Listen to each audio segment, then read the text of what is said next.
Hello everyone, जय श्री महाकाल. तर आज माझा सेकंड डे आहे पुण्यामध्ये आणि मी आज आली आहे वर्कशॉपसाठी. तर कोणाचं वर्कशॉप आहे हे तुम्हाला नक्कीच समजेल. सो आता आपण जाऊया वरती. मी खूप एक्सायटेड आहे या वर्कशॉपसाठी आणि आता आपण आलेलो आहोत वरती.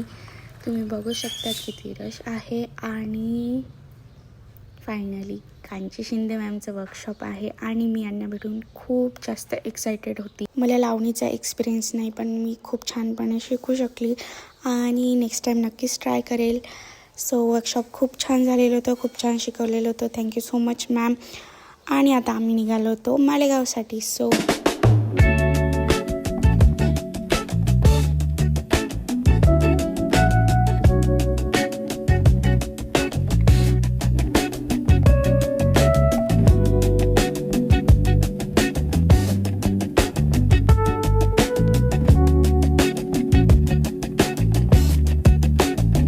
आम्ही ते जेवण वगैरे केलं आणि आमच्यासोबत दादा येणार होता, त्यामुळे आम्हाला थोडासा टाईमपास करायचा होता. तर आम्ही प्राणी संग्रहालयाला गेलो.